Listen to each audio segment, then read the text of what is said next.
વિદ્યાર્થી મિત્રો, આજે હું તમને એક કાવ્ય પંક્તિ સંભળાવું છું. જય જય ગરવી ગુજરાત, જય જય ગરવી ગુજરાત, દીપે અરુણું પરભાત, દીપે અરુણું પરભાત. આ કાવ્ય પંક્તિઓમાં ગુજરાતના ગૌરવની વાત કરવામાં આવેલી છે. ગુજરાતનો મહિમા દર્શાવવામાં આવેલો છે. આવું જ એક કાવ્ય આપણા અભ્યાસક્રમમાં આવે છે, જે આજે આપણે ભણીએ. તો ચાલો આજે આપણે ભણીએ કાવ્ય 5 ગુર્જરીના ગૃહકુંજે સુંદરમ. જન્મ 22/3/1908, અવસાન 13/10/1991. કવિ પરિચય જોઈએ. ત્રિભુવનદાસ પુરુષોત્તમદાસ લુહાર સુંદરમ ભરૂચ પાસેનું મિયામાતર ગામ તેમનું વતન છે. પોંડુચેરીના શ્રી અરવિંદ આશ્રમમાં નિવાસ કર્યા પછી પૂર્ણયોગના સાધક તરીકે જીવન વિતાવ્યું હતું. ગુજરાતી ભાષાના ઉત્તમ કવિઓમાં સુંદરમનું આદરભર્યું સ્થાન છે. કોયા ભગતની કડવી વાણી, કાવ્યમંગલા, વસુધા યાત્રા, વરદા વગેરે તેમના કાવ્ય સંગ્રહો છે. તેમની આરંભની કવિતામાં વાસ્તવ દર્શન અને ગાંધીયુગીન ભાવનાઓ પ્રગટ થાય છે, તો ઉત્તરકાલીન કવિતામાં શ્રી અરવિંદનો પ્રભાવ વર્તાય છે. કવિતા ઉપરાંત નવલિકા, નાટક, નિબંધ, પ્રવાસ, વિવેચન વગેરે ક્ષેત્રે તેમનું નોંધપાત્ર પ્રદાન છે. તેમને રણજીતરામ સુવર્ણચંદ્રક તથા દિલ્હી સાહિત્ય અકાદમી પુરસ્કારથી પુરસ્કૃત કરવામાં આવેલા છે. કાવ્ય પરિચય જોઈએ. ગુર્જરીના ગૃહકુંજે કાવ્ય વસુધા સંગ્રહમાંથી લેવામાં આવ્યું છે. આ કાવ્યમાં પોતાની જન્મભૂમિ પ્રત્યેનો અપાર પ્રેમ વ્યક્ત થયો છે. સંસ્કૃત સાહિત્યમાં પણ કહેવાયું છે કે જનની જન્મભૂમિ સ્વર્ગાદપી ગરીયસી, એટલે કે જનની અને જન્મભૂમિ સ્વર્ગથી પણ ચડિયાતી છે. પહેલીવાર જ્યાં આંખ ખોલી, પહેલીવાર જ્યાં પગલીઓ પાડી, પહેલીવાર યૌવનનો ઉછાળ જ્યાં અનુભવ્યો, એ ઘર પ્રદેશ સતત કાવ્યનાયકના મનમાં ગુંજ્યા કરે છે. આ એ ઘર પ્રદેશ છે જ્યાં અનેક ઋતુઓ પસાર કરી, ડુંગરો ખેતરોમાં ભમ્યા, નદીઓમાં નાહ્યા, અનેક સુખ દુઃખ મળ્યા, ને માટે જ આખી દુનિયા ભમ્યા, પણ પોતાના ઘરને, પોતાની જન્મભૂમિને ક્યારેય ભૂલ્યા નહીં. એ આ કાવ્યનો મુખ્ય ભાવ છે. ટૂંકમાં આ કાવ્ય સમજી લઈએ. ગુર્જરીના ગૃહકુંજે એટલે ગુર્જરી એટલે ગુજરાતની ભૂમિ, ગૃહ એટલે ઘર અને કુંજ એટલે માળો. ગુજરાતની ભૂમિના માળામાં હું રહું છું, આવું શીર્ષક સુંદરમે કાવ્ય વસુધા સંગ્રહમાંથી આ કાવ્ય લીધું છે. આ કાવ્યમાં આપણી જન્મભૂમિ પ્રત્યેનો અપાર પ્રેમ વ્યક્ત થયો છે. અને સંસ્કૃત સાહિત્યમાં પણ કહેવાયું છે કે જનની જન્મભૂમિ સ્વર્ગાદપી ગરીયસી, એટલે કે માતા અને માતૃભૂમિ સ્વર્ગ કરતાં પણ ચડિયાતા છે. પહેલીવાર જ્યાં આંખ ખોલી, જે ધરતી ઉપર મેં પહેલીવાર જન્મ લીધો, મારી આંખો ખોલી, ધીમે ધીમે હું મોટો થયો અને પાપા પગલીઓ માંડી, આ જ ગુજરાતની ધરતી પર પહેલીવાર મેં યૌવનનો ઉછાળ અનુભવ્યો. યૌવન એ સૌ કાળમાં શક્તિશાળી અને કંઈક નવી નવી કલ્પનાઓ વિકસાવવાનો કાળ છે. એ કાળ પણ મેં આ ગુર્જર ભૂમિ ઉપર જ અનુભવ્યો છે.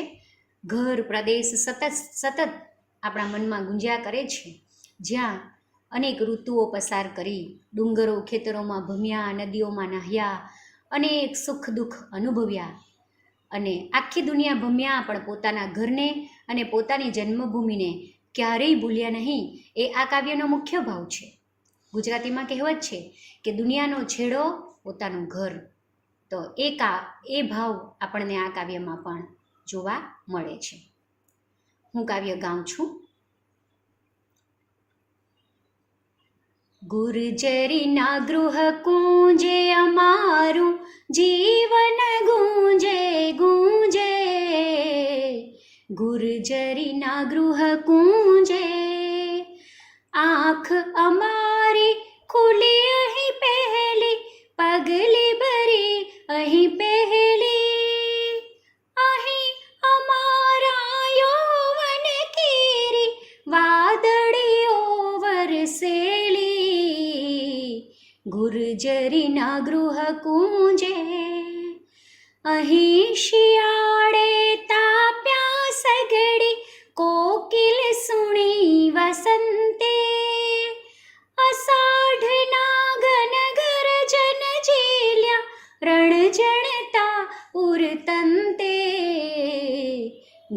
ગુર્જરીના ગૃહ કુંજે, અમે ભમ્યા હિના ખેતરમાં, ડુંગરમાં કોતરમાં, નદીઓમાં નાહ્યા ડોટ્યા, કુદરત પાને તરમાં.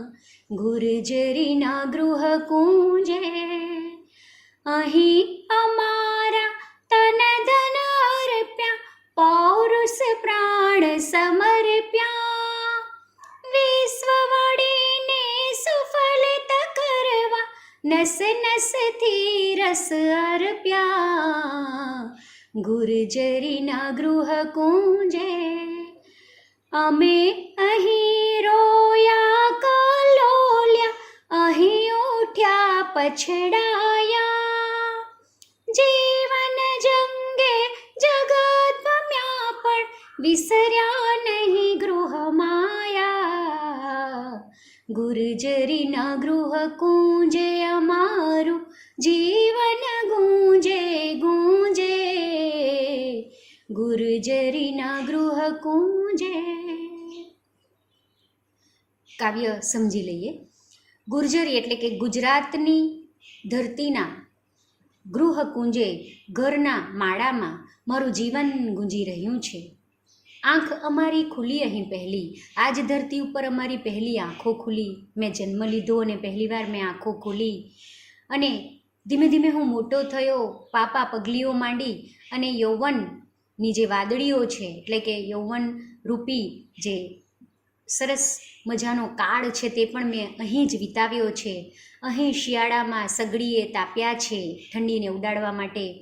કોકિલ સુણી વસંતે, કોકિલ એટલે નર કોયલ, એની વસંત ઋતુમાં એનો ટહુકો પણ મેં આ જ ધરતી ઉપર સાંભળ્યો છે.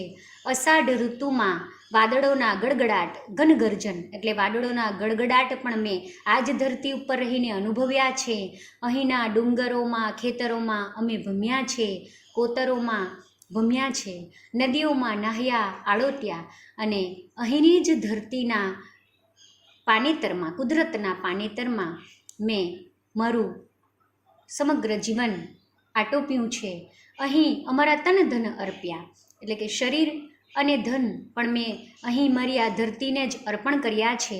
પૌરુષ પ્રાણ સમર્પ્યા, એટલે કે શક્તિ, પૌરુષ એટલે તાકાત, અને મારા પ્રાણ પણ મેં અહીં સમર્પ્યા છે. અમારી આ જ ધરતીને મેં અર્પણ કર્યા છે. વિશ્વ વાડીને સુફલિત કરવા, નસ નસથી રસ અર્પ્યા. મારી ધરતી ગુજરાતની ધરતી, અને ગુજરાત ભારત દેશમાં આવેલો છે, અને ભારત દેશ એ આખા વિશ્વનો એક ભાગ છે. તો હું મારી ધરતીની સાથે સાથે આખા વિશ્વની ધરતીને પણ મારા નસ નસથી, મારા પૌરુષ, મારું તાકાત અને મારું જે કંઈક છે તે અર્પણ કરવા માટે તૈયાર છું. અહીં અમે રોયા કલ્લોલિયા, રોયા એટલે કે રડ્યા, અને કલ્લોલિયા એટલે આનંદ કર્યો. અહીં જ અમે ઉઠ્યા અને પછડાયા, એટલે કે સુખ દુઃખનો અનુભવ પણ મેં અહીં જ કર્યો છે. જીવન જંગે જગત ભમ્યા, પણ વિસર્યા નહીં ગૃહ માયા. જીવનમાં મેં ઘણી બધી પ્રગતિઓ કરી અને આખા વિશ્વમાં ભમ્યો છું હું, પણ મારા આ ગુજરાતની જે ગૃહ માયા છે, ગુજરાતના ઘરની જે માયા છે, એને હું વિસર્યું નથી. વસુધામાંથી આ કાવ્ય લીધેલું છે. અહીં આ કાવ્ય પૂર્ણ કરું છું. અસ્તુ.